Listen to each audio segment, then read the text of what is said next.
Ladies and gentlemen, my lady's wearing a new wig. Da, da, da, da, da, da, da, da, da.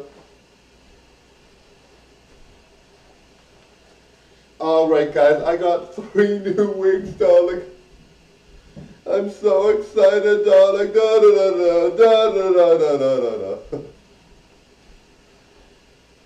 Alright guys, I know there are people that are trans, and I'm not really trans, right? I don't identify as trans, I'm not really trans, but I really like the support of everybody, trans or anybody, and I really think, I stand up for trans rights and everything, and people might assume I'm trans just because I look like I'm trans, so they might assume it, and that's fine too, darling. But you know what, the thing I like about the whole idea of just being able to dress up as a woman is I can look as feminine as possible. Now, it's not an interest of mine to look very feminine in terms of the way people might think, I don't feel I'm trapped in the wrong body. I don't feel I'm stuck in a certain position where I don't feel happy.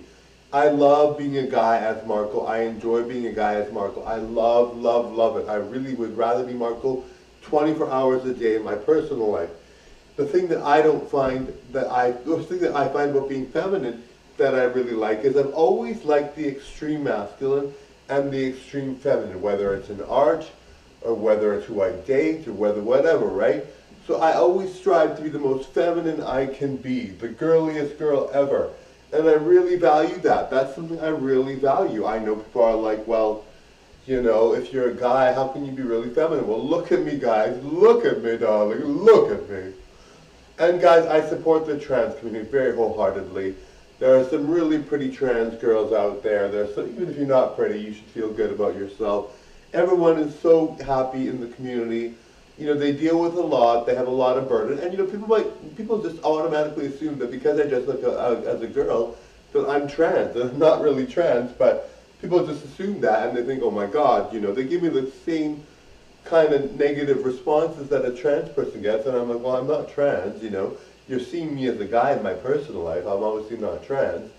But anyway, so people will assume that about me. And, it's not, so I know what you go through, in a day. I know what the struggles you go through, but I'm just like, sometimes I'm like, well, if I'm not trans, why are you treating me like that? But, anyway, and even if I was, I don't think anyone should be treated badly, right? But, I deal with criticism that people are like treating me like I'm trans, and I'm like, I'm not trans, darling. But I don't mind, I'm supportive of the trans community, so whatever criticism they get, I'm supportive of getting it myself, but I'm just like, darling, darling, darling. But there are people that are trans that are thriving and doing very, very well. They're dating constantly, they're meeting new people, or they found the love of their life, or they have people that are close to them, very good friends. Lots of people living large as trans, okay?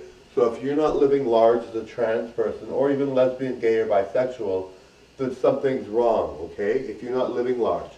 It might mean you're not on TikTok or YouTube long enough where you're getting enough support from people that you like. You need a lot of subscribers in order to meet people you want sometimes. Because, at the end of the day, it is more rare to be lesbian, gay, bisexual, or trans. So if you're more rare to meet, and if you're picky about who you like to date, it could be hard to find. So sometimes you have to be really on YouTube or TikTok a long, long time until you're very famous. And then you can meet the people you want to meet, right? You're meeting people you want to meet. You're dating whoever, right?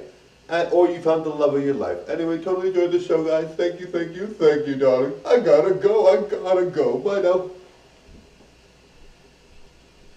Bye, everyone.